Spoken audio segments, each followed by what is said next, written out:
All right, cool. Well, hey man, welcome. This is super cool. I appreciate you coming by. It's always a pleasure. It's been a while since we've hung out. I look forward to it. I send you challenging text messages to come and swing some bells and whatnot. We don't actually take advantage of it. I know, it's been almost a year though since we've kind of hung, because this is a different house. We've been here almost a year. I like it. It's spacious. Yeah. You're forming to your environment. We are, and yeah, that was actually really one of my favorite parts about the book. It's just this idea that you do form, and I think that you spent a lot of time talking about high heels and how your body kind of adapts, and like the different percentages of stress on the forefoot with each increase. And I think that it's very similar to the conversation about like every centimeter your head is in forward posture. It's like you probably know whatever the stress is on your neck. Yeah. But dive into that a little bit more. Like, what benefit is this house doing? You remember my old house, the Crab Shack. Love the Crab Shack. Which it was utility. Yeah. It was utility AF, that Crab Shack. But like, what is this house doing for me now that I live in a much more comfortable place? So I think there's 2 points. One, I think we can become obsessive compulsive around making sure that everything is meticulously perfect and in order, and my heel drop ratio is perfect, and my forward head posture is causing me to get neck cancer or something. We can get so wrapped up, not literally, but we can get so wrapped up that we start noceboing ourselves into this belief system. So man, I'm just falling apart. Right. Yeah, I think there's also something to dude, you know what, a little upper cross syndrome might be okay. It's okay. And then if you're okay, I love my forward head posture, it's this is okay.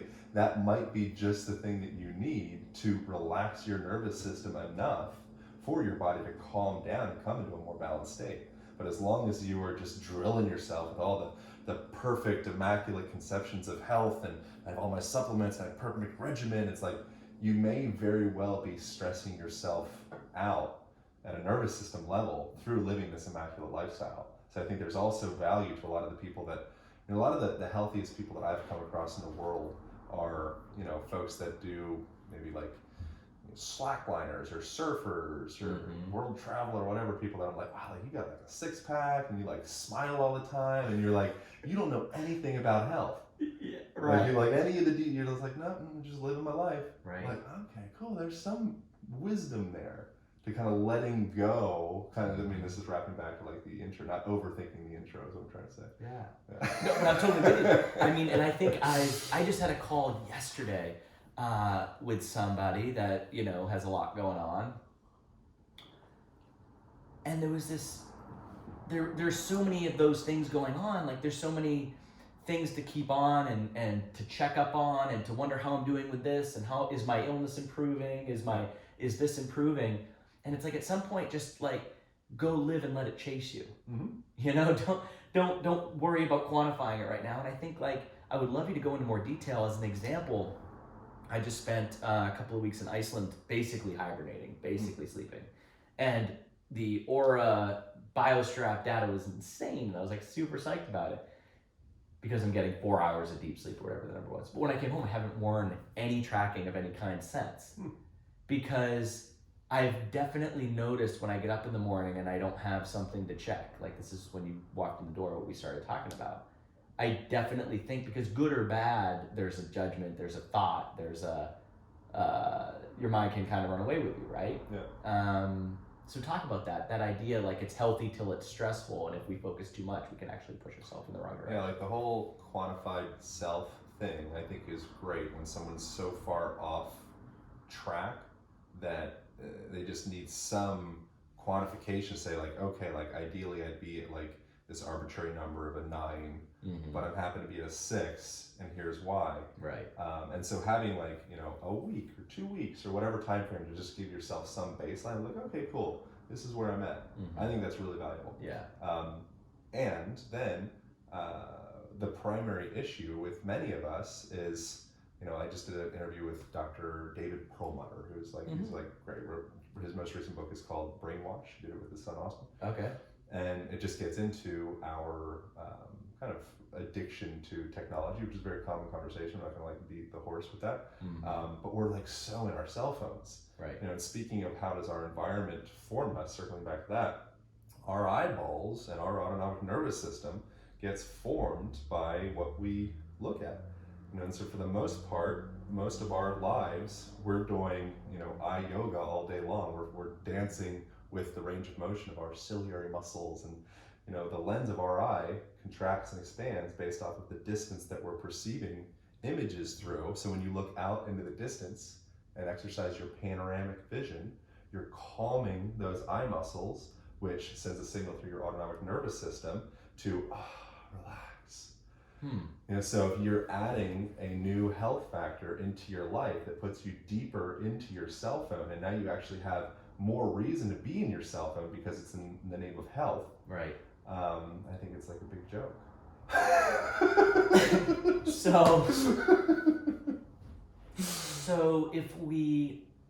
So let me get this straight. The closer something is to us, like a phone or otherwise, like we can get into LED and like the damages of that and risks of that. But are you saying that the greater the percentage of things in our existence or in our experience that are in close range, the greater the stimulation of the sympathetic nervous system? Correct, yeah. So there's a guy called Andrew Huberman who he reviewed. I have a whole chapter in the book that's all about sight. And he reviewed the chapter, which I was like immensely grateful for. And he's like the leading researcher in the world. He's a professor at Stanford, I believe is his place. And around the way that our vision affects our nervous systems, amongst other things. But the big, just like how, your eyes, it's just the way that we would, we take so seriously, like the mechanics of your deadlift or your hip hinge or neutrality of your spine or your snatch position or whatever. There's also a mechanical conversation into the way that we use our vision. Right. And there's nothing wrong with being myopic and like focused like a shark, but because that's just, the sympathetic nervous system is something that we express. Every time you take a breath in, you're activating that side of the nervous system. It's a beautiful thing. The issue is when you become stuck in that, and you don't have any of that exhalation or that panoramic view. Relax the eyes, and you'll see that with certain people that are a little bit kind of like spacey. I would fall more into this category, probably a little bit more like, oh, he's a little, more like glazy, like, oh, he's sitting in the corner. I mean, less now because I'd like write a book and I gotta got this life to organize or whatever. My tendency is to lead more towards like fluidity. Yeah. And so it might be more common for somebody, in the book we call it the bendy person, right? A very flexible person, fluid person, to be kind of like, oh yeah, they sometimes they'll just be hanging out in the room and they'll kind of like space out a little bit. Yeah. They're not like sharply looking at anything. Right. That's because their nervous system is going into this calm, just chilling out, man. Versus the person that's jacked up on coffee and stress and to-do lists and timelines and all that, and they come in and they say, it's like laser vision when they come in. Right. And that affects the nervous system of everybody else in the room, because we're always entraining ourselves to each other. Right. And so each person almost acts as like a form of like a supplement, like nutrition. Right. The signal you radiate. Yeah. Signal you radiate. I don't know why you put your hand on it. Because I envision that, like, when we look at, I forgot we were doing video. That's what it is. It's like the only way I can, like, maybe it's the Italian, but like when I think of wellness, I think of like that effect you have on other people. Like if you walk in the room, it's like, do people generally get uplifted, or do you take energy from the room? Yeah. And so I think about, like, if everyone was just like beaming their energy, and it's either high vibration or low vibration. It's like, that's just what I do. I think so there's an interesting quote that I have in the book as well, called from Andrew Taylor Still, who is the founder of osteopathy. Okay. And it goes that harmony dwells where obstruction does not exist. And then there's another quote that's essentially saying the same thing from Rumi, paraphrasing, essentially like, your task isn't to seek love, it's to find the obstructions that you've created, or the barriers that you've created blocking you from it.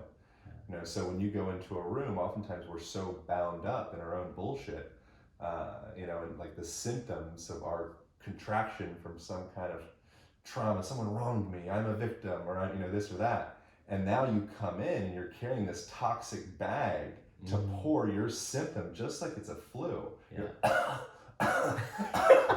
into the room. where underneath that flu is a totally healthy, harmonious organism. Right. You know, but I think our task, so says, you know, lots of people, including Rumi and still in this one, is to seek out those obstructions, you know, and then you're going to be you're going to be a better person in the room. People will start being magnetized to you, right? Because they want to be around that light, right? Yeah, it's very interesting. So the conversation's going all over the place. I apologize. No, it's great. So but the senses, the fact that the book covers, that whole section on the senses, and I'll tell you what, I don't remember what it was called, but you had a breath in there where you like plug your thumbs in your ears. Brahmari pranayama. So. Amelia would like that. That's your partner. Like I had like a major kaleidoscope. You tried it? Yeah. Oh, good. That's fun, man. I did all sorts of this stuff. That's great. But like, so tell me about what's going on here. So for the audience, basically, Aaron has you chuck in your thumbs in your ears, and then you basically bury your fingers into your eyes. Mm-hmm. You inhale and you hum, and it's very similar to former podcast Lois Laney. She was big on humming. Yeah. And she has this kind of reset that she recommended, which is like inhale, hum, swallow, right? So you're resetting some of the cranial nerves that way. Yeah. And in your instruction, it was like, inhale and then hum as long as you can. Yeah, big long breath out. Big long breath out. More of that parasympathetic side. But like I'm telling you, and I don't know what it was, but like I've done it now a few times over the last couple of days, and I get like it's like psychedelic. It's like I get like a very kaleidoscopy experience. So what's going on with that breath? All sorts of good stuff, man. And that's the thing, like, what's going on with that breath? What do you see a little kid do when they're having a wig out? Like a real wig out. Right. They might literally do Brahmari pranayama. Right. Yeah. Yeah. Thumbs in the ears. You know, and so they're more tapped in human animals, to being able to find homeostasis in their biology. Right. You know, so they don't have all these gadgets and gizmos and ideas and foam rollers and bands and percussors and all the things to be like, oh, I know how to take care of it. Right. If you get the hell out of the way of yourself and start to listen, all of a sudden, it's like, wow, god dang it, like my body knows how to, it's like a self-tuning mechanism. Yeah. Huh? Well, how much of that is Well, I can explain what that is, by the way. Okay, keep going. I'm not going to take the ball back. No. So yeah, exactly. So what do we call this? Alexander show. You gotta. What is this podcast called? Stacked. And it's actually about one of the main reasons it's called Stacked is because of what we talked about. Like it's healthy till it's stressful. Like how do we stack up like all of these things? And so many of the people I work with and a lot of the things that we teach at Runga, it's like we all chase, a lot of the people that listen to the show is like we're chasing fitness. Yeah. But sometimes we end up becoming less healthy, either emotionally, spiritually, mentally. So the chase. And so one of the big things I'm trying to do here is help people kind of understand the stack. This idea of cumulative stress and that it's healthy until it's stressful. Yeah. And where do you put your energy? Yeah. But go on. Yeah. So within that, like, what the book represents is basic fundamental tools that everybody has access to now. Like no matter what room you're sitting in, for the most part, 95% of the book is like, cool. Here's a whole plethora of options you have to optimize your health. Right. That costs you nothing to very little. Right. And so something as simple as humming, which you already have an episode about it, so I don't need to go into depth, just refer back to that one. But it's boosting nitric oxide production in your blood. You could look at it from more of like a sound therapy perspective, and you're starting to harmonize with different parts in your body. Exactly. So what I recommend, I'm pretty sure I recommend it. I know in workshops I recommend going through different tones. I'd imagine I would have wrote that in there as well. But explore. You're like, I can't remember what they deleted and what they left in there. Yeah, there's a bunch. I mean, we deleted 30,000 words. Yeah. Yeah. Wow. But what I recommend in like real life is to explore a whole variety of pitches and tones as you go through that. Because you can literally start to feel, if you start to listen enough, you can feel certain parts of yourself reverberate based off of the tone in which you are pushing out. And that's like the basic thing. You're getting like tuning forks, or think of like a lady or man or whatever doing like opera stuff and like crack of glass. They're like, whoa! They found a pitch that was able to cause that density of glass to start to vibrate.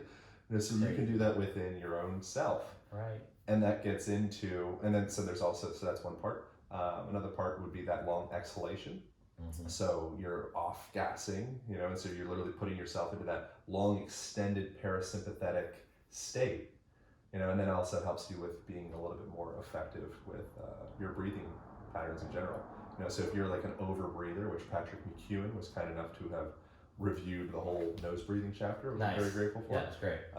So some of the things that's in there that sound like extra smart, that was like Patrick just put that in. So I'm like, damn, Patrick, like, yeah, do that. By Aaron Alexander. No, it looks not by me at all. Yeah. It's so funny. You reference a ton of people. It's ridiculous. Yeah. That was enough. So, all right, so that's enough about the thing. This is an interesting idea of creating like a book like this that truly is a whole village was necessary for it to come to fruition. Yeah. Really was an interesting lesson to me of how if I want to create anything of meaning in the world, for the most part, I am just a little speck in the production of it. Mm-hmm. And so if I want to create something really, really like this that I really want to get behind, it's like there's the agent and the publisher and the editor and the proofreader and the graphic designer and the photographer and all the friends that I've talked to and all of social media saying like, keep going. Like all of those are inextricably bound to the actual finished product. Right. And then at the end, it's literally almost like laughable that there's like a picture of, the author's face and his name. You're like, really? Right. Anyways, it's 5 movement principles, so it's broken down, so it's like grabbable. Right. But the history behind that is so much more rich than just like, oh yeah, I wrote a book. Right. It's really not me at all. Right. So these 5 principles, I mean, and I definitely resonate with them a lot. They're floor culture, which is why we're sitting on the floor right now. On the ground. Which is great. Yeah. We would have been outside, but I got the sun coming in. LA air. Yeah, it's filtering all the best rays. It's blocking out. I was just going to say that's in the book too. That you want to open the window so you're actually getting the full spectrum of light. Yeah. So we chatted nose breathing. We got floor culture. Now we got hip hinging, hanging, and walking.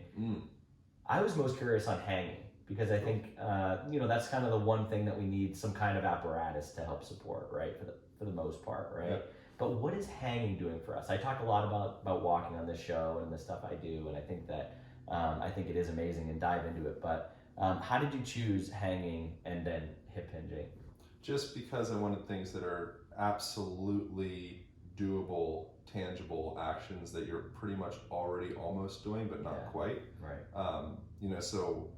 Like I didn't want to be like, you got to do a pistol squat because it'll take your ankle through full range of motion and your knee and your hip and activate.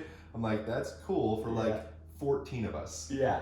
But as far as like the whole world sitting at your office and it's like, just who cares about the pistol squat? Right. Like if you can start to, as you're buttering your gluten-free bread or feeding your dog or whatever, pay attention to engaging the mechanics of your hips in such a way that starts to develop the gluteal muscles and starts to kind of like grease the groove, like Pavel talk, throughout the day, then that sets the stage for you to potentially be able to eventually safely do a pistol squat. Right.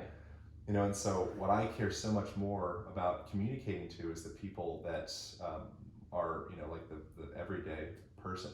Yeah. And so everything in the book is something that any person, no matter how high level they are, or just like know nothing about fitness at all, they will get immense value from doing all those things.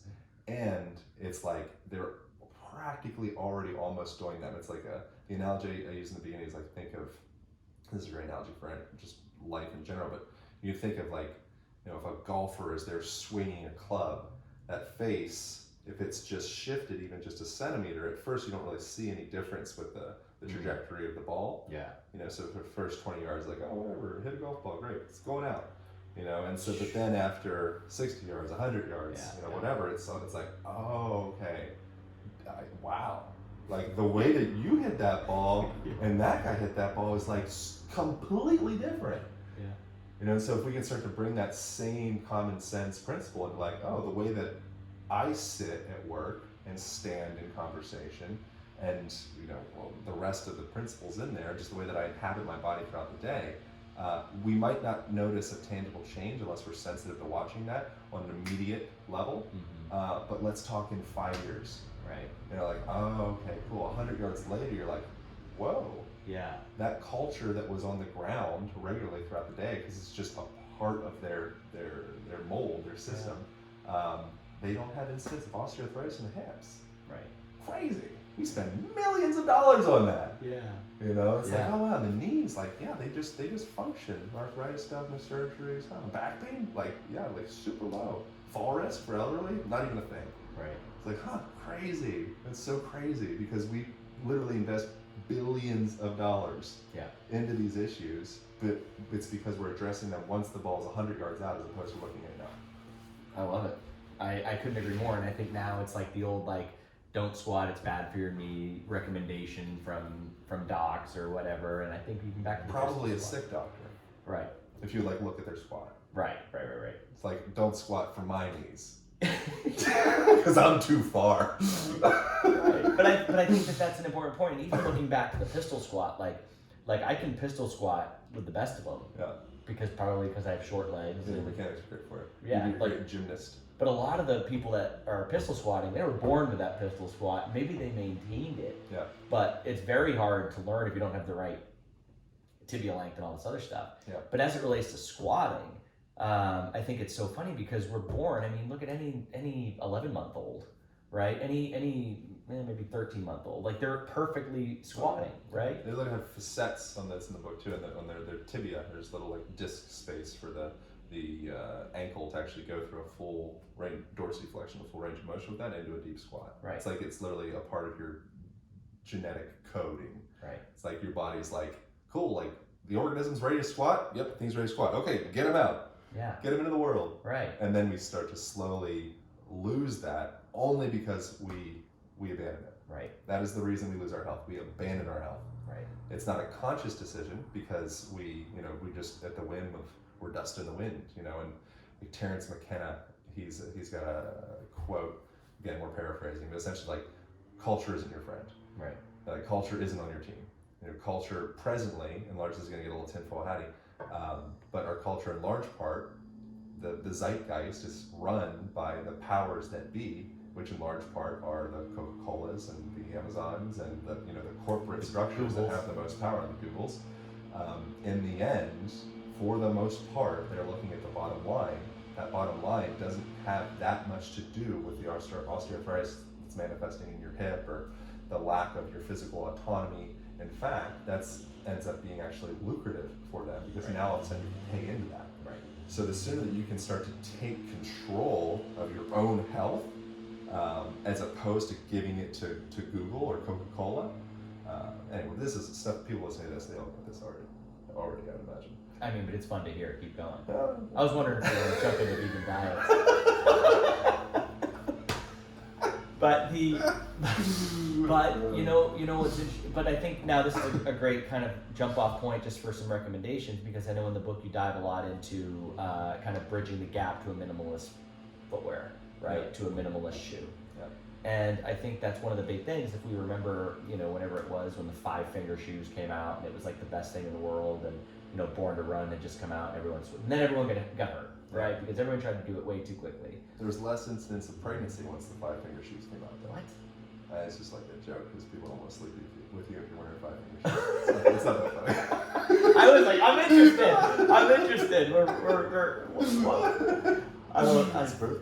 fell for it. I fell for it. Well, what's funny is they're still making them. I saw a guy in them the other day, and they were definitely Vibrams or whatever, but they didn't have the toes. They were just like. You don't need the toes. Come on. I mean, what are you trying to prove? I don't know. What are you trying to press here? Yeah, I don't know. I get it if you're like in Hawaii running up a river. Yeah. But even then, just go barefoot. Yeah, I know. Let's get it together, people. Yeah. All right. So back to what we're doing here, because back when, and I've got photos. It's funny. Back when I used to work in an office, I've got photos of me, and I had a bucket, like a 5-gallon bucket that I would put my and I would floor culture it. Of course, you're a healthy person. Everything person. in there is obvious. Right. There's nothing in there that's like, whoa. It's like, oh, I've been doing that for years. Like, yeah, you're one of the healthy people. But what if? So I worked in a health wellness organization, and I didn't mind sitting at the bucket, right? I didn't mind with my computer in the bucket, and everyone was just like, oh, Joe's a nut, like, Buddha. Now, I know you go into clothing and things in the book, but apart from that, you're an executive that has to wear a suit to work, and he wants to start doing the floor culture thing. Yeah. Like, how is this most easily implemented? And What do you tell the others? There's nothing wrong. So this is the thing, is I'm like, in the book, I'm like pro high heels. Right. I'm pro chairs. I'm pro couches. Yeah. You know, so keep a couch. Yeah. It's great. You don't need to be that guy working on a bucket, you know, getting demoted. Because your financial health is a part of your physical, mental, emotional health. Mm-hmm. You know, and so like, yeah, it's fine that you sit in a chair. It's fine that you have a desk. You could do simple things like maybe position the desk so it's looking out a window. Right. So you're exercising those eyes. Yeah. You can do simple things like maybe start working on like more like a Pomodoro type schedule. Mm-hmm. You have that in the book as well, like 25 minutes, concentrated work, 5 minutes. Go take a walk, circulate your fluids, turn the pump on inside of your lymphatic system and all of your fluid systems, circulate that pond, come back, integrate the hemispheres of the brain, consolidate memories, come back and be a more ready organism to fucking crush some work. Right. If that's the and then so those are like things that you can do outside of the actual sitting. Then pay attention to your mechanics. You know, so when you're sitting, what the hell is that? Oh, it's the bottom of a squat position. You know, so when something you pay a personal trainer to do is say, okay, cool, we're gonna get you a squat down to 90 degrees because I heard from a doctor it's dangerous to go below that, whatever. You're gonna squat down and you're gonna just kiss the front edge of your sit bones down to the edge of that chair, and then back up. Why don't you just do that while you're on your computer? Why are you paying a personal trainer $150 to tell you to do that when you could have been doing that for the last month? Yeah. Stacking that into your system so that then finally when you go to see the personal trainer, you're a person that actually, you're doing the align method, you know, and you're integrating that in your daily life. Maybe your personal trainer isn't even doing that. Right. And all of a sudden it's like your matrix, the movement matrix that you've cultivated by paying momentary attention is greater than the fitness buff. Right. You know, and so all those principles that we're getting in the gym, we can kind of seamlessly Jedi ninja integrate those into our workspace without being that cuckoo. Right.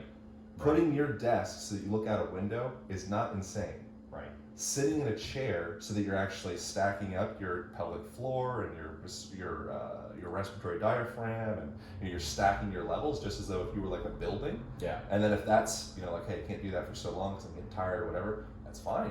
Throw a pillow or a bottle or a foam roll or something behind around like thoracic spine or so, and then pull yourself back a little bit so you're in that upright position and visualize, say, 100 pounds on your shoulders or even on your head. If you could visualize that weight being evenly distributed throughout your spine down into your sit bones, like you're like plugged into the chair, you're healing yourself. Right. Now you can bring your hand to the sides of the ribs, your hands, and start maybe breathing more horizontally. So breathe outward with that breath, start to activate that diaphragm, it starts to pull those lungs down, and it's indicating to your nervous system that, oh wow, Joe's like safe. Yeah. Joe's not in fifth gear right now, blowing himself out, trying to gasp for that last bit of air to finish the race. Right. Joe's in first gear, chilling. Someone else comes into the room and they're stressed out and they're arguing and they're all wound up, you know, and then they're almost like ready to fight. I'm in first gear. like you're already almost burnt out. Yeah. We're having the same conversation, but because my mechanics are structured such that I'm calm, confident, creative, I'm just hanging out. Right. Then if something, you know, push came to shove or whatever, you definitely want the person that operates on first gear consistently in your team over the person that's like, you know, they're big on Instagram and they're really like, they flex a lot, but they don't know how to get out of fourth gear. Right. I think, and that's like what I would call like a high threshold strategy, right? And I think it's so interesting what you're saying because there's this, like the fourth gear guy, right? So if the fourth gear guy is sitting all day, and what you're saying is we're stacking our diaphragms, we are moving a little bit more throughout the day, or being more conscious about how we're moving and how we're hydrating our joints and how we're kind of letting our lymphatic system flow. When we walk into the gym, then the trainer doesn't have to spend 40 minutes warming us up. Doesn't have to like be the corrective guy, right? And can actually, but it's so interesting. And if maybe we dive a little bit into muscle tension, just because the fourth gear guy, right? So sitting all day, not being active, not being mindful of these things, really tense, goes to the gym. What's his risk for injury just from a muscle tension standpoint? Or how much work is he gonna have to spend kind of like digging out his upper trap to move a little bit better today? Or you might be, so fourth gear guy might be a person that's kind of In the book, we call them like the swall archetype. Right. So I'm describing a person that's flaring the ribs, a person that's really like shoulders back, Yeah. showing you how awesome they are. Right. That person's going to be higher up on the gears. The person that's more in we call it the mopey archetype. Right. And so there's postural personality connections between all of those. There's 5 of them in total. That person would be kind of more in like a negative first gear, negative second gear. Like they don't even know how to get into gear. Right. The chain fell off the what do you call it? The bike? Well, no, what do you call sprocket? it? Sprocket. The chain's off the sprocket. Yeah. Well, now that you upgrade to a real motorcycle. I know, my Harley. It's not a Harley, I have a Triumph. No big deal. Keep going. No, I don't know what we're talking about. I got excited about the motorcycle. Anyway, so that person, the person that's in that collapsed position, they will need some, maybe some like rejuicing, re-stimulating. Right. That person, they might find value from maybe doing some like Wim Hof type breathing, or they might find value doing like a cold plunge, or even just like turning their shower to cold at the end of it for 30 seconds, 10, whatever. They might get value from hiking up to the top of a tall hill, taking in the expanse. They might get value from accomplishing something. Right. Making a small accomplishment, make your bed. You get up, you're like, yeah, I'm like a make your bed kind of guy. Right. Set yourself up. Turn over a new leaf. It's like, yeah, instead of me having 26 to-dos that I'm never going to do hardly any of them, what if I just put one thing that I'm going to crush? And I'll put that on my list, like, damn, like, I'm the type of person that if I say something, I do it. As opposed to just having this ongoing guilt of being the perfect quantified self or whatever. It's like, no, like, I put something on my list, I get it done. Right. Structurally, that changes the way that you navigate the world, because you show up in the room and like, if I say something, I get it done. Right. The way that you carry yourself in conversation anatomically starts to change. And so that could be just the momentum that the person needs to all of a sudden be like, I'm going to start jogging. Right. I'm going to start working out. As opposed to looking at it as like the solution for every fitness-oriented thing is just more fitness. Right. Sometimes fitness is just a symptom. Ideally, you get to the point where fitness is your joy. And if you have this buffer of health around you from just making better momentary decisions, you getting to that point of going to the gym is like, oh, this is just bonus, man. Right. Yeah. I'm totally with you, and I love it. I think there's 2 things I take from that. Number one is just this idea that, some of the things that we say, and getting to some labels, like some of the things we would say are good or bad, right? They're only bad because we do it too much, or there's too much of them in our life. Like sugar, as an example, is bad because we overconsumed it. If we ate like adults over the last couple of decades, like it wouldn't be as bad, or we can get into that. Yeah. But when you look at mopey versus swole. So what's interesting is it's almost like maybe this guy is too sympathetic, this guy's a little too parasympathetic, this guy's a little too chill mode. And that neither is good or bad. Too much glazy vision. They need more focus. Yeah. You're like a shark sometimes. Right. Yeah. And we're always trying to find the middle, but sometimes we kind of are on either end. Like, what happens when mopey guy all of a sudden wants to get fit and thinks he needs to become swole guy? Yeah. And another way to think about this would be when you talked about walking into the room and you've got the guy that's, giving energy or taking energy, or walking into the room and like picking his lines of sight, or the people he's going to talk to. How much of that is learned behavior? So if I'm a kid and I'm 6 and I'm mopey and my parents are like, hey, like show some respect, like, go talk to that person. You stand up, sit straight in your chair, and we learn to be the. Yep. That's a slippery slope too, I would imagine. Yeah. Well, so it's not. So nothing is bad or good. It all depends on what is the outcome you're looking for, and everything that we are doing within this. Your parents telling you, giving you some mechanical cues to start to kind of like augment your state might be exactly the thing that you needed. Might be super helpful. Could be. And it might also be that we are covering a deeper sense of grief or shame or sadness or something that popped up. And like, you know what? Like structurally, I'm mopey because I'm fucking sad. And we need to address this. And I need some time and some space to like let this come out. And it might be the time to be like, I think maybe even go mopier. You know, like, get mopey AF, man. Reinforce the problem. Yeah, go in. And that's something that, so my history before podcast stuff and book stuff and all that stuff is rolfing and manual therapy. And that's something that I'll do with clients still. Oftentimes, especially if it's like me, kind of just feel that like the state of the tonus of their nervous system and such. But oftentimes, especially with like grief related things or emotional stress, trauma, actually almost like holding a person in a fetal position. So like putting them on their side and allowing them to curl up. So, flexions of the hip and the knees and all that stuff, and letting that spine kind of curl forward like a shrimp and going deeper into that pattern. So all of a sudden, okay, I'm like totally closed up and safe.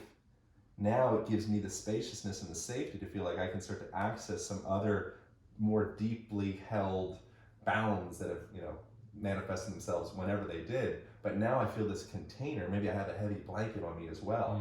And now I have this person, and their tone of their voice is kind of low and slow and safe and stable. And I'm like, okay, this is a safe time to maybe like fucking cry about that thing that happened to me when I was 6. I've been holding on and having these various compensatory patterns ever since that day. And instead of addressing that and allowing myself to go mopey AF in that moment, I've just been compensating with these swole postures in the form of power, money, pretty girls on my side, fancy watch, whatever your thing is, as opposed to ever actually addressing like that scared, crying boy. Anyways, yeah. So with you. Well, first of all, let me say that I remember the first time that I went and visited you. You were at CrossFit LA, and like you worked on me a little bit, and like you were the first one that ever like really like dug into my scar. Oh yeah, I remember that. Right. Right. It was actually really crazy because I don't know if you remember this because it was probably less meaningful for you than me, but like I've had these like marbles in my head for 2 decades since I fractured my skull and got a plate put in my head and had like massive stitches and like I remember like the stitches, they were like these wires, and it was bubbly, and like those marbles were like still in there. Yeah. Right. And like you like started like doing whatever and like worked on it, and like I felt like a mat, like it was like my jaw was like actually aligned under my face now. Crazy. Yeah, it was really nuts, and I think that there was probably like some emotional stuff there too. I thought that was it's inextricable. Right. It says that you don't have to have like sometimes you can get very like woo woo type, territory where like, oh, it's emotional tension. It's like, just imagine yourself feeling sad. Right. What is sad anatomically? Like, oh yeah, right. That's like shoulders go do a thing, and my throat might kind of feel like there's like an apple in it or something, or if I'm trying to withhold tears, like tighten up through my diaphragm. So in that moment, if I learn that this isn't an acceptable time to release this, and I suck it back up, hopefully you have the spaciousness at some point to release that stuff. Right. And if you are anxious or stressed, then you will have maybe your traps will get tight, or scalene muscles, or masseter, or muscles around your scalp. The gallia epineuritica is the name for the connective tissue around there. That stuff might bind down, and then you're like a person that's kind of like, that Joe guy, he seems like he's got like a tight cap. Like an old lady, whatever. What do they call this? Like little sayings. He's got like a, what's that called? Old saying. I think you just call meme or something like that. No, meme would be a new thing. Meme, like the old saying. Like you just say the old saying. There's a term for it. But anyways, so it's like ideas like that of saying that person, it's like he's wound up. He's got a tight cap on him. It's like he's stressed. Oh right, yeah. So it's like yeah, totally. If your body is stressed, you are stressed. Right. If you are stressed, your body is stressed. This is like William James. I reference him, and he's like known as the father of modern philosophy. And that was a big idea that he stood behind, was that we move ourselves into emotions. So the commonly held belief is that, you have this emotion manifested in between your ears or whatever, and then all of a sudden that translates to an action. His kind of turnaround on that is like, that our actions actually emote. Right. You know, so by me going into that sadness, like, I feel sad. When I being going into that upright position, so says various different research. There's research in there, they reference as well from San Francisco University of you actually augment your access of memories based off of your structural position. So if you're in an upright, what we call a lying position, it's easier for students to access memories from when they felt good. When you're in that mopey position, it's easier for you to access memories where you felt mopey, because you're continually tying your felt state to these anchors, a word you mentioned earlier before we started recording, of like postural patterns. Also anchors of the coffee tradition, anchors of a song. You know, so throughout the day, you know, your cells don't have eyes, but they can feel you, is something we say in the book. You know, so it's your cells, they're not like watching what's going on per se, but you're kind of playing them like an orchestra. Right. And you have the baton and you're going, okay, let's go anxious. Da, da, da, da, da, da, da, da, da, da. And I go, let's go sad. Whoa. You know, and so you can start to gain some semblance of control of your orchestra if you start to at least step back and observe, like, what is the meaning of all these postural dances that I'm doing throughout the day? We pay so much attention when we're in the gym. Pay so much attention when we're in a Pilates class or a ballet class or a martial arts class. You know, that hip throw, wow, oh, I'm really getting leverage off that hip. What about getting leverage off of as you're chopping carrots? Right. You know, if we start to bring those same ideas that we put so much attention into and we think it matters, and we kind of realign that, say like, what if everything matters? Right. You know, then all of a sudden it's like, oh, it's. I think just we get a lot more momentum, you know, with everything. Right. What if more matters than we could ever control? So stop trying to control things so crazily. Well, then that's the other side of it. Is you could align method yourself to the point of being like, you know, a kind of like the same person we were talking about before. Right. You know, where you're just like anxious about every position of your hip and your knee and this and that. It's like, no, that's not what we're saying. Right. We're saying pay attention, learn these basic fundamentals, instill them into your life when you can. With repetition of those mechanics, if you grease that groove with regularity, when it matters, the groove is greased. Right. The pattern is set. You don't need to always be thinking about this, but you have, by not paying close enough of attention, or perhaps being like me and probably a lot of people listening to this, being misguided, then you've greased the groove into a pattern of maybe more tension, or you know, sometimes I see guys at like the gym doing like shrugs. Well, you go to Gold's. Yeah, I go to Gold's. A lot of guys I go to other shrug. places. I go like yoga at Gold's and the Green or whatever. But the Gold's is one of the places I love to go to because I like to go outside. And so one of the things that I'll see sometimes, I'll see these guys, girls as well, doing shrugs with way more weight than is necessary. And their heads jutting forward, their teeth are coming out. Chipping teeth. Yeah. And I'm like, what are you training? Like, what are you doing? What is your intention with this? You're literally putting yourself into this like forward head, upper cross, stressed out, anxious pattern, and you're just ingraining that, boom, boom, and you're paying for it. Right. Well, it is hysterical when you look at it. But oh my gosh, I tell a story once in a while of this woman I made worse at tennis. She came to me to get better at tennis. Because she had recurring, as tennis folks, right, living in a modern world and working all day and trying to play tennis really hard on the weekends, is elbow issues and these things. So she came to me to get better at tennis and relieve some of this elbow stuff. Well, I kind of like mobilized her wrists and her hands and her shoulders, and I taught her. This was 15 years ago when I was kind of really just starting. I taught her how to seat her shoulders a little bit better and how to stand tall.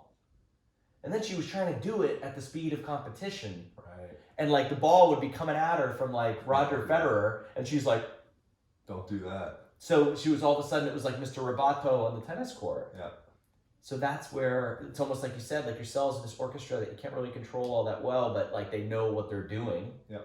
So it's like you got to teach them like what to do. Yeah. And then let them do it. Yeah. And then what's something as a more artful, tactful coach, you will learn that giving people specific cues, such as whatever it may be. I want you to drive your toe down into the ground. I want you to give them like one point to focus on of just like make that thing happen. Right. Then all of a sudden, their whole rest of their body can kind of align and come into position and say, okay, I'm going to put all that energy pow into that point. And if you choose the point correctly, then all of a sudden they can really find a way to drive into that. And it's actually a really helpful cue compared to you saying, okay, I want you to retract your rhomboids and your low traps, and then I want then you're gonna come into a little protraction and then medial rotation. I want you to snap through. You're just like, I am so confused. And if you give me, a pen and pad, I can write this out as though I'm a master at punching or swinging a racket. Right. But if you ever give me a racket, like, I'm lost. Right. Back to the quantified self person. Right. So the quantified self person on paper looks like they are killing it. Right. But the person that just wants to like catch a wave and like be in the pocket, don't know anything about their heart rate variability or their circadian rhythm or whatever. They're just like, no, I just want to get up, and you got to get up at the sunrise because that's when the wind's down. You want to get out. You got there. You get some coffee. You usually don't want to do a lot of breakfast. Right. Or carbs. I don't want to be heavy. I want to get in the pocket and focus on the pocket. Yeah. Then you get out there and you're using your vision and you're watching and your panoramic vision. You're taking it all in. And then you get out there. You're focused on that one point. Now you're meditating. Yeah. And you come back in. You have no idea that you just crushed the healthiest possible perfect morning routine ever. Right. No idea. Right. Because you just want to get in that pocket. Compared to the person that has it all analyzed out and I have the perfect amount of this and this time 4.5 minutes and that's it. On paper, that person looks like they're killing it. But the person that's out just like experiencing their life, they are in fact going to have much better results. 100%. And then I can't help but think about like the blue zones research. So then somebody that's just absolutely crushing their morning routine because they just want to, whatever the equivalent is if you live in Sardinia. Yep. Happens to eat legumes a lot at lunch. It's like, legumes, man. We found it. That guy lives a long time because of the legumes. Yeah. And it's everything but what we're eating sometimes. It's everything. Yeah. It's that. What you're eating can be a symptom as well. Right. So what you're eating is a symptom of your self-belief and your level of self-worth. Are you a person that feels worth organic food? Or are you a person that feels like I'm more like a KFC guy? Like if I am, that's an interesting I yesterday did a thing for Nike. Yesterday morning I went and did this like corporate executive, bring everybody together, do blah blah blah thing. I'm like, I gotta be my best self. So that night before, I'm investing in, okay, I want this for breakfast, and I'm gonna get up, I'm gonna meditate, and then afterwards, like, man, I earned it. I'm gonna go to a fancy grocery store and get like the best organic food, and I'm gonna drink good water, because like my self-worth is high because my belief system is that's who I have to be to show up at that level. If I'm the person that's like, I don't have a lot going on, I'm kind of like, I don't really even love myself. I don't even like hanging around myself. Like, what do I deserve? What the heck do you think your choices will be from that?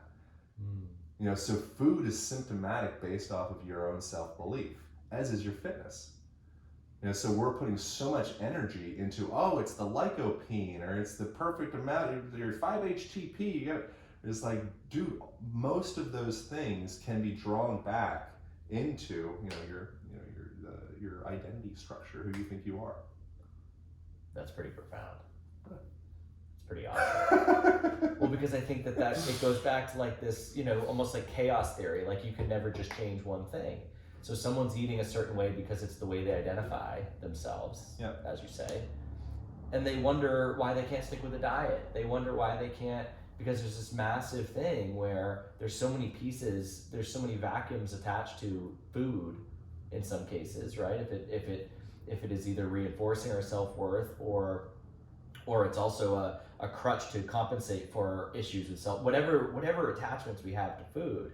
It's like, it's no wonder why we can't change it, but it's still like the easiest thing to point to when somebody wants to get healthier. Yeah. Because it's hard to be like, how the hell do I work on my self-worth?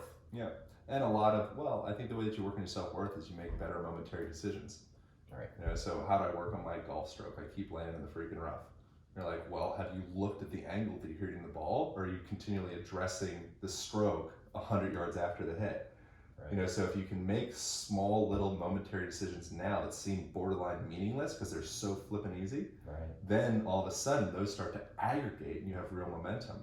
There's so many people that I've seen. So I've been technically in the fitness industry professionally for 16 years. In that time, I've seen many people either go into being like really healthy, amazing, successful, all this stuff, and like they created their own program. They have this whole like culture around them now. They do this thing. I've seen a lot of other people completely drop out because it's just like, man, I'm just stressed out and burnt out. I just put too much into it. Tough racket. Yeah, it's a tough racket, man.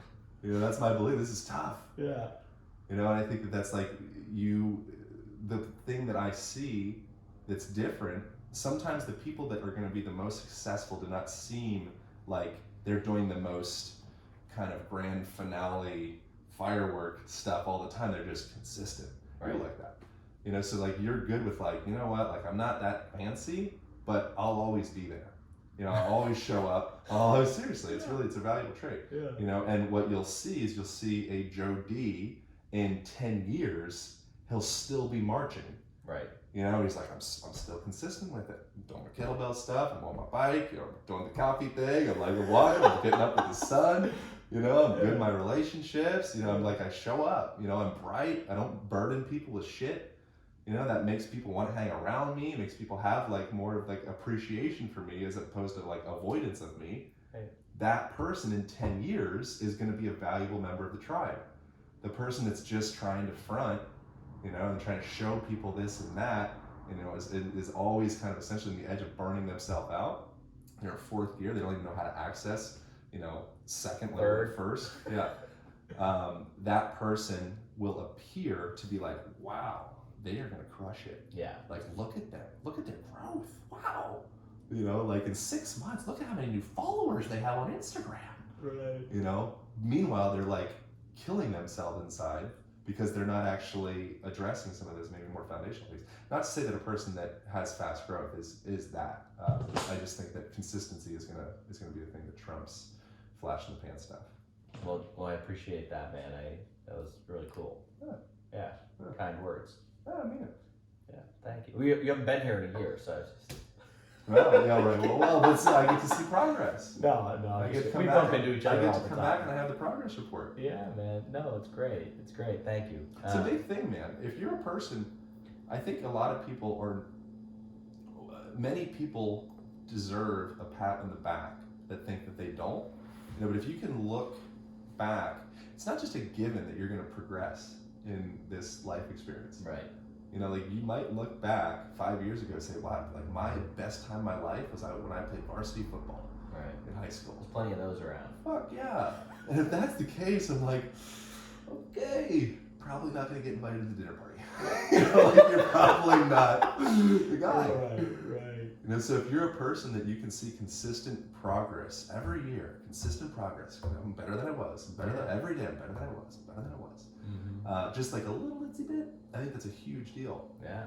As opposed to just getting stuck in comparisons of like, oh, I'm not like that person. Right. Anyways. Yeah, no, valuable insights, man, as always. So, okay, cool. So the book's it's out now. Yeah, it's been out. Well, by the time this goes out, we'll see how long, but it came out, it's out. Appreciate the note, by the way. Oh yeah, of course. Big Joe! Exclamation point. Look at I got all my different pages I really like. I really appreciate So that. There was one other thing I wanted to kind of dive into with you. But we didn't touch on hanging actually. Oh yeah, we talked about it. Yeah, real quick. Tell me about hanging. There's I base one of the chapters in there, one of the principles is just to spend time essentially with your arms over your head. Right. Hanging is a great option. For people that hanging is like too much, you can literally just go into like a good morning type position or just get your freaking arms over your head. Again, something you'll see ubiquitous throughout almost any fitness practice, but not so much just in daily life. So there's like an interesting book called Shoulder Pain, by a guy called Dr. John Kirsch, and I base a lot of the principles in that chapter around the stuff that he's come up with as an orthopedic surgeon who he was treating. There's other things in there beyond that as well, but the protocol is just hanging for a total of 90 seconds each day. And doing that, start off with like 10 days. Right. And that could be 15 seconds for 6 times or however you want to do. Whatever you do. And if you fall short or forget, like who cares, it's fine. get over it. Just keep on, keep it with regularity. The thing is put a pull-up bar or something within your visual field, so it's just like a fun treat. Right. You walk through the hallway and woo, you do a little hang. Like, cool, sweet. It's no big deal. Not asking to add anything. Just benefiting. Like every time you walk through that doorway, it's like a little pick me up. Right.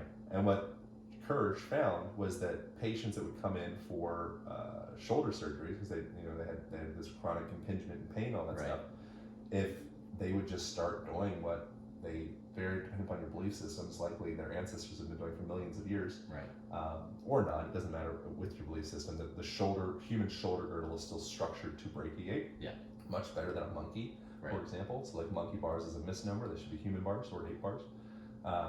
So if we go into that position that we've been clearly structured to do, why, I don't know, then all of a sudden we start to create space in that shoulder joint. We also start to create space in the ribs and the lungs and diaphragm and even the heart.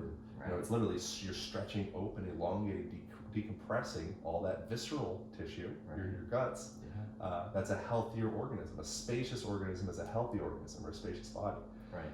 And so what he found with that was that people, and what I'm finding with people as well, because people are doing the Align method, which is super cool, and like telling me about it, I'm getting messages from like 70-year-old women. So cool. Nice. They're gonna say like I don't know how they're even using Instagram, but like so like literally like I've gotten several messages like I'm 69 years old. We're 69 is pretty young actually, but saying like how much it's changed. Like just this week I've been hanging, and all of a sudden I'm like feeling more upright. I'm feeling like more energetic and all this stuff. I'm like first like wow. Second I'm like of course. Yeah. Like why didn't somebody tell you that 50 years ago? Well, Jack LaLanne He did, I'm sure. He was like pulling buses with his teeth. Dude. You should just tell people to hang. Well, grip is also such a thing with age, right? Yeah. There's so much like cardiac. Yeah. Having some cardiovascular disease there's a greater connection with cardiovascular disease in relation to grip strength than there is to actually blood pressure, from what I've read. Wow. It's pretty fascinating. So I think, and I totally resonate with you, and I think hanging, coming from an obstacle racing background, hanging is a big deal, right? Mm-hmm. And I definitely, you definitely see a lot of correlation between health and how long somebody can hang from a bar. Yep. I will say that I incorporated in 2019, I'll show you my pull-up bar before you go, this little like series I do where I hang, but like I also have like a cheat step. And I'll keep like one leg on the cheat step, one foot on the cheat step, and then I'll kind of do like almost like a leg swing. Okay. And it just like, it's incredible how much length it gives you. And then when you incorporate breathing and all these other things, it's like a really cool little practice. One thing I wanted to ask is, how much does the benefit of hanging have to do with the fact that we're always on 2 feet? So kind of like all our compensations are kind of related to our foot hitting the ground. Yeah, right. Right? And so now we like threw a wrench in the system, and it's like, oh, we got to find some like homeostasis here. Like what's happening? I don't know in relation to that specifically, but it does offer kind of an opportunity to kind of, in a sense, like get out of the way of yourself. Right. Kind of like, again, circling back to the beginning of the conversation. So gravity is pretty darn good at healing the body. So like acro yoga is another great example. Or get like a silk. You can get those things you hang. You got silks in your place yet? I do, yeah. You do? Yeah, my living room. Yeah, I hang it every day. That's awesome. Yeah, it's great. It's super simple. It's like $70. Yeah. And you have this thing that you can like, guests come over, like, oh cool, like hang upside down. There's a unnecessary term called embodied cognition, which essentially means that kind of since like you become your environment. So if you feed somebody like a cold, icy beverage, and they'll start to perceive the world a little bit kind of colder and a little bit more maybe like. That's why you heat up your cold brew? That's why I heat up my cold brew. No, seriously. I record my podcast in a sauna. So I have conversations in like a warm kind of space while we're drinking warm tea. Mm-hmm. Before that, I'll do like acro with people, or maybe like body work. Kind of like loosen up their nervous system. Mm-hmm. And what I find with that is, on my podcast, there's like a high percentage of people will get into this shit where they're like, wow, like how did we get here? Yeah. Damn. Yeah. I haven't talked about this before. Yeah. Anywhere, let alone a fucking podcast. And they're like, well, like, what did we do? Like, we embodied cognition, your nervous system, into like a more open, fluid place, you know, where you're like, oh yeah, we're just going into these weird wormholes of ideas. Yeah. Well, you got to do what you got to do to get the good sound bites. Gotta get those sound bites, man. It's so funny doing the podcast. I hear, because I have like production people now like grabbing sound bites and whatnot. So sometimes it'll be like 42 minutes and 13 seconds. Like, that's the one. Grab that. Yeah. And so now listening to conversations, it's very fascinating to hear things in like sound bites. Right. It's again, that comes back, more full circleness, that comes back into the way that your environment forms your mind and your body. So if my environment is podcast host, then I start to think and see things in sound bites. You know, so we're always seeing our world. The filter in our world is based off of our environmental conditions. It's very interesting. Yeah, super cool. So the one other thing I was going to ask you about is the rebounder. It's a part of the book. You wrote about it. I've been thinking about getting one for my mom. They're great. Yeah, get one for mom. Talk about that. Especially. Bone well, it's density. just a great, super safe way to circulate fluid in your body is like a big thing. So circulation of lymphatic fluid is like a really big deal. Yeah. Other than just blood and everything, and balance, and play. Like we're so dry and stuffy with all of our health stuff. You circulate lymphatic fluid. Like, how not sexy is that? Like, who cares? You're like, oh, like you'll smile. Like, oh, all right, that's cool. Yeah, that's fun. You're like, you'll laugh.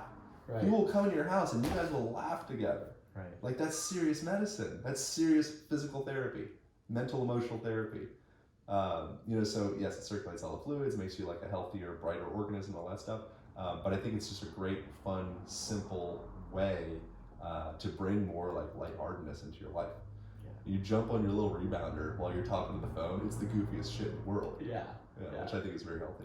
Well, I mean, I just did a solo episode the other day talking about just the importance of laughter and being it's huge. If you can laugh your way through life, you're killing it. You're killing it. Yeah. All right, brother. Well, hey, thanks for coming, man. This has been a ton of fun. Yeah, I appreciate the conversation. So people should buy it on Amazon or what? I don't care. I mean, whatever. It's number one bestseller on Amazon. No big deal. Is it? It was number one new release in exercise and fitness. It's bounced around number one bestseller in various different categories since then. Sweet. So for those listening, it's called the Align Method. Align Method by the man.